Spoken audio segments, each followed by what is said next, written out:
So what did we learn this week? At the 2018 pace of ships, the pipeline appears to have a backlog of about 7 years, which, okay, what I'm just going to say that doesn't quite seem right by my math, but we'll see what John says.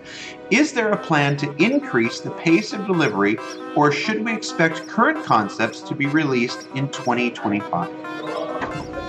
I'd be interested to find out how they worked that timescale out, because from last time I looked at the schedule, it is significantly shorter time frame than that. It's not 7 years worth of stuff, even factoring in all the known future ships. It's nowhere near that.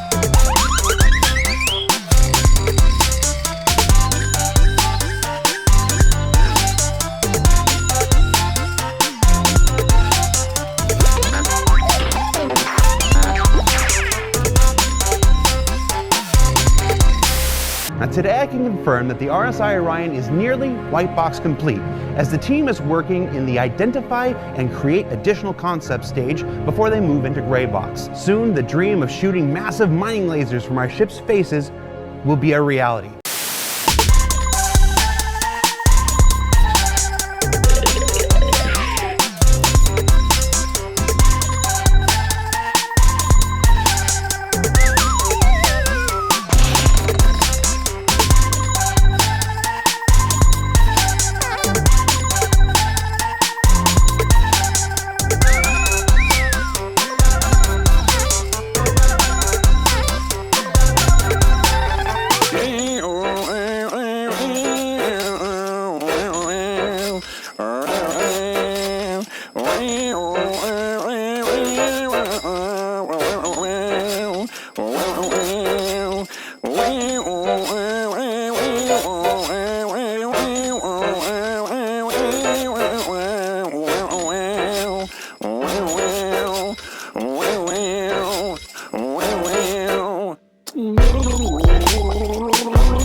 So what did we learn about this week? What did we learn this week?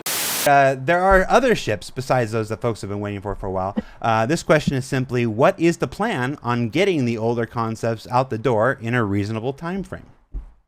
Some of the 2015 ships are 7+ years old, like the Endeavour. Yeah. At the end of the day, it comes down to priority and scope and resources, which is fun, boring management stuff that I have to deal with on a daily basis. The vehicle team, and I think I've talked about this in the past, like we work to like a 18 to 24 month ahead of time schedule, and we get sort of fairly locked into that. A lot of the other teams in CIG are a lot more agile, so to speak, but we have quite a long lead time because these ships take a long time to make. And if there's any artists in chat, they will know that like chopping and changing on a weekly basis is just terrible for your concentration and getting into the zone of doing things. Like the worst thing we can do is go, hey, you're working on an Aegis ship for 3 weeks. Oh, by the way, now you're working on an Origin ship for 3 weeks. Oh, by the way, now you're working on a Drake ship for 3 weeks. So we like to, wherever we can, and there has been exceptions in the past, once we start a ship, we see it through to the end of release. And we don't tend to start ships now in production without fairly firm guarantees that the gameplay is going to come with them at the end.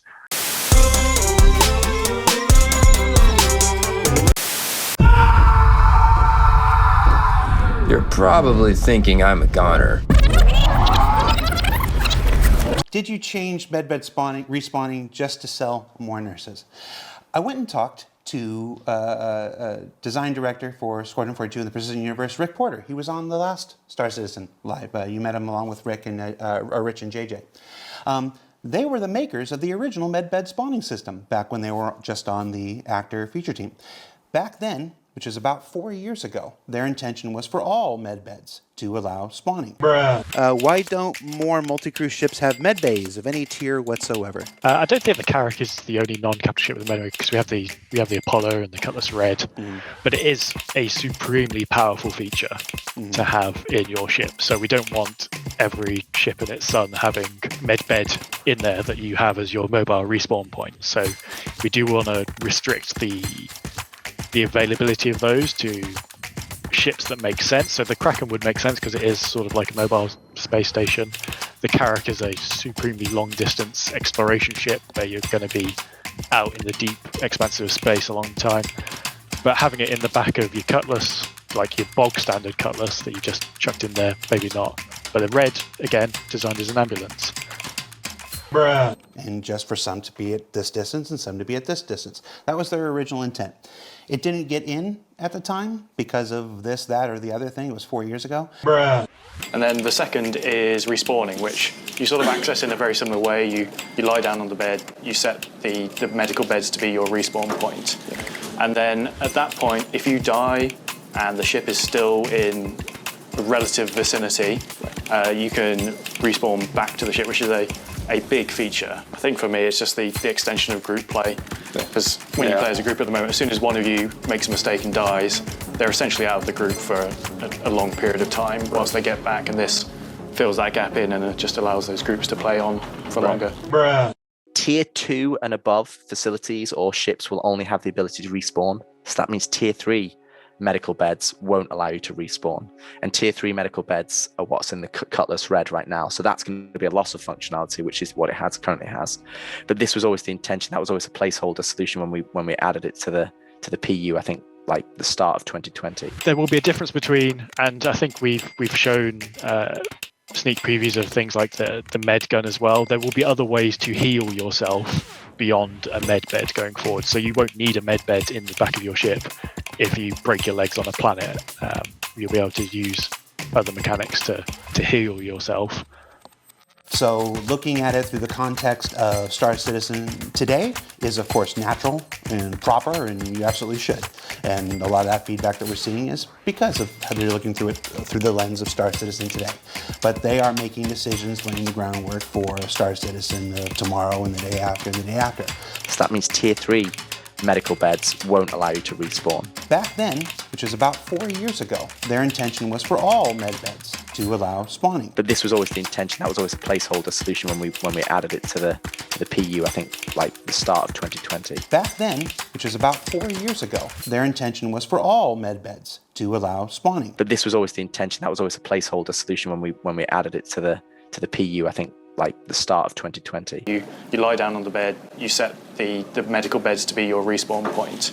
And enjoy getting back into the fight even quicker and more consequence-free for the time being. But that change is coming. Because the regen has always been the strategy. Well, my understanding from reading social media is that marketing just tells you what you have to do. Marketing certainly have a say in what they would like, but at the end of the day, it comes down to Chris, Rich, myself, balancing that with what's best for the game. Switching these beds out, is that standard with any Apollo? It's just the Tier 3 ones at the moment. I don't know how we're gonna plan on that. That's one for the marketing department to decide on. Marketing certainly have a say in what they would like, but at the end of the day, it comes down to Chris, Rich, myself, balancing that with what's best for the game.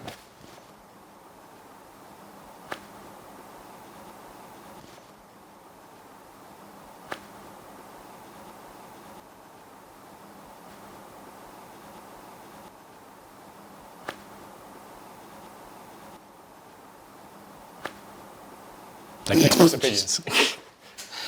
That's right. I'm realizing there's absolutely nothing I can say here that'll change anybody else's mind, so we'll just move on.